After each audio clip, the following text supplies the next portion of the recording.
Gumagawa na ang National Irrigation Administration ng mga hakbang para hindi maantala ang patubig sa mga sakahan at hindi bumaba ang produksyon ng palay ngayong tumataas ang presyo ng langis.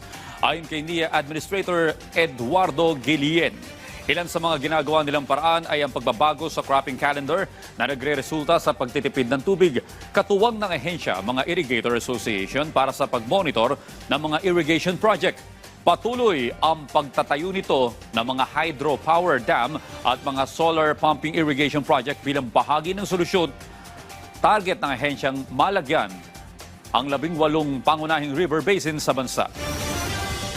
Hindi naman kalakihan ng mga gasto natin yan dahil kita niyo po yung nagastos ng NIA doon sa pagtayo ng Halaor Dam sa Iloilo ay yung dam nasa 10 billion lang yun eh. Kung nagyan mo lahat itong 18 major river basins natin, nasa 180 billion lang yan, no? Mababa pa doon sa budget ng DPWH para sa isang taon na flood control. So, I think yun po ang solusyon yan.